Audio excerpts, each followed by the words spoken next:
Welcome back to Bigfoot's Wilderness. I have an encounter story for you today. It's called My Bigfoot Secret. This is a first in that the grandson has sent me more information about the encounter, and I decided to update and re-record for your enjoyment. So thanks, and let's get into the story. Shrill screams and howls echoed through the woods. I covered my ears in fear.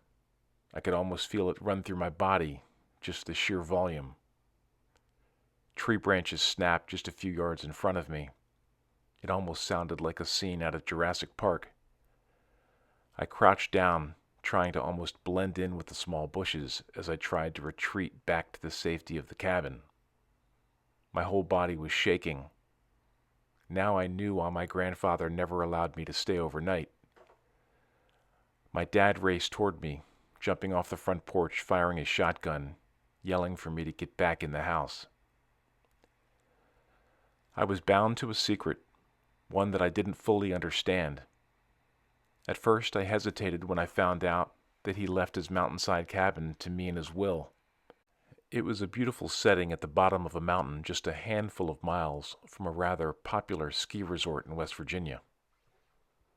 Growing up, my dad and I would visit my grandfather, spending the day, helping out with chores and getting some fishing in too.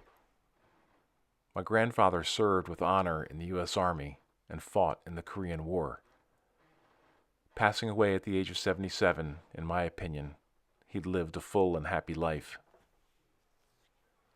Back in the early 60s, my grandparents relocated to West Virginia. They had purchased a large parcel of land and built a cabin. A decade later, a ski resort would be built a mountain away, and eventually more cabins would begin to populate the hills surrounding the resort. He owned a large wooded parcel and had a private entrance almost unseen from the main road. A long and winding driveway traveled through the woods, opening up to a small meadow and ending alongside the cabin. My dad and I would make a few trips during the summer each year to spend time with my grandparents. But now, my granddad was all alone since his wife had recently passed away. After many attempts by my father to have him come live with us, Granddad would have none of it and had no intention of moving. Dad and I were looking forward to spending time with him. I was turning 16 that summer and just loved to go fishing. All of the men in our family loved fishing. Anywhere we went, our fishing rods came too. Life wasn't so hectic that there wasn't a little time for fishing. I saw plenty of logic in my dad's meaning of life. At this time, my granddad was in his 70s and was still quite active with general maintenance around the cabin and cutting the grass. It was a lot for someone of his age, but his stubbornness and arguing kept my dad actively involved in his business. Weekends would be forfeited to travel down and help out. I didn't mind, but I did. Soon to be a junior in high school, my attention was slightly diverted towards girls and cars. I distinctly remember a very hot Friday afternoon in July. My granddad was always happy to see me and gave me a big hug and then handed me some tools. "All right, let's get to work," he said. The cabin had some much-needed exterior repairs. It had only been a few weeks since our last visit, but there were visible signs of damage on the cabin's exterior. Some wood siding had come off and was laying on the ground. I suggested to my granddad that they almost looked like they were pried off. "Yeah, well, some of my neighbors can be real jerks." "What? Your neighbors did this?" Granddad quickly changed the subject. "Hey, guess what I got? That peanut butter cup ice cream you love so much." I had to do some real horse trading for that, let me tell you. I caught a sideways glance of my granddad giving my dad a strange look. "Hey, how about when we finish, we go get a quick dinner, and then we do some night fishing, and then have a late dessert? What do you say?" "Sounds great," I said. "Dad got me some new lures, and I've been dying to try them." We finished our chores a few hours later, gulped down our dinner, and headed for the lake. We didn't stay as long as I'd wished, and only fished from the shore that evening. We were looking forward to getting out there, but forgot to bring the gas can for the boat, so we just thought we'd make the best of it and tomorrow we'd come back. After about an hour or so, minutes fishing from shore, it was pitch black out. On occasion, we became aware of a splash in the water. The splashes seemed to land about 50 feet in front of us. I leaned over to my dad and said, "Fish jumping?" "No, not a fish," he said. And right about then, I felt a slight breeze right by my ear, and then the sound of a big splash. "Okay, let's pack it up. Time to go," my granddad said. "What is it? What's going on?" "I don't want to go." "Is that your neighbor?"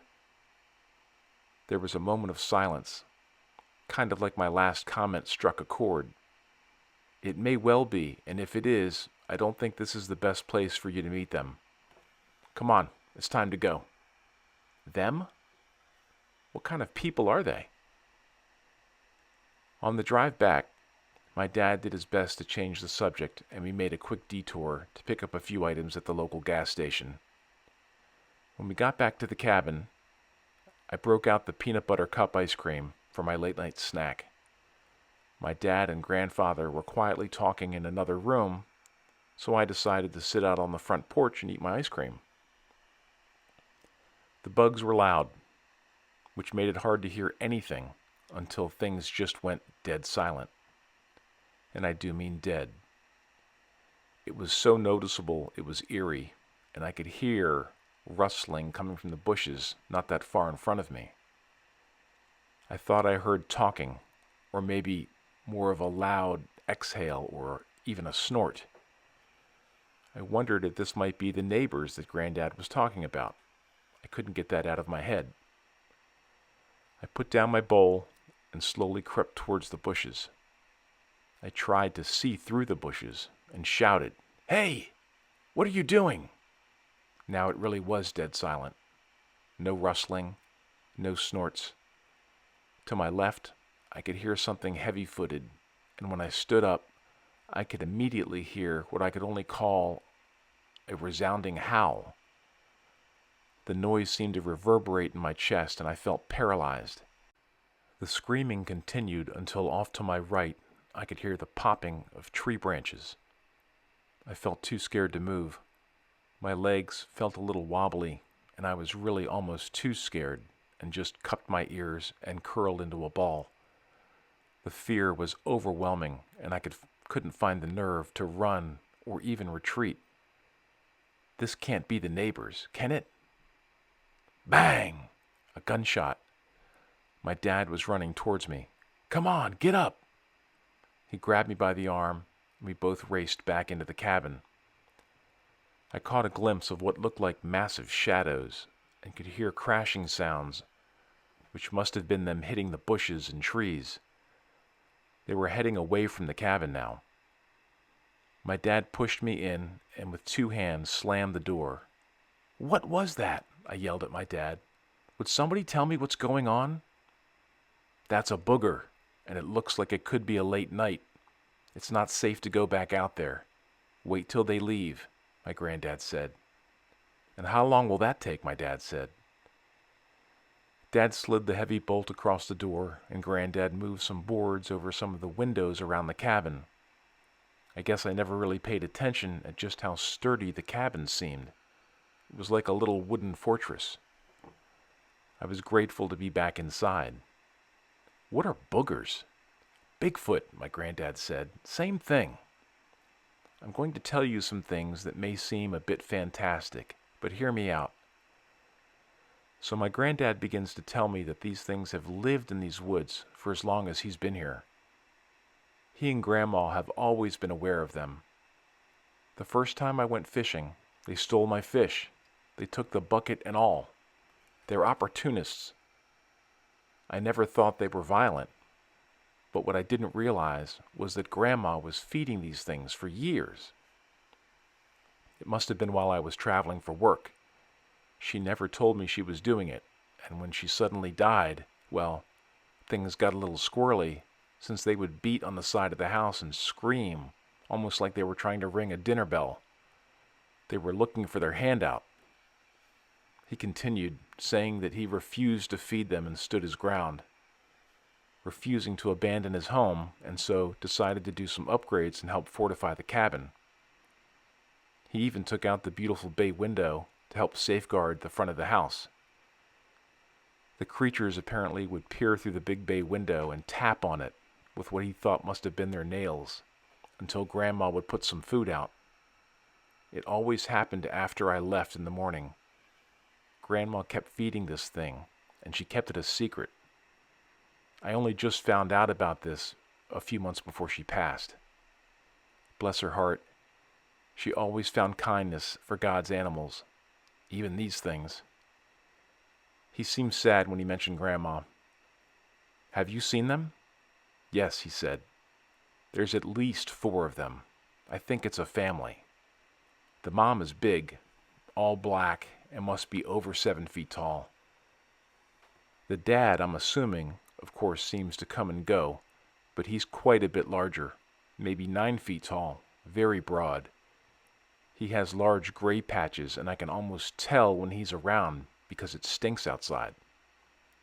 The children are smaller and thin, maybe in the 5 to 6 foot range.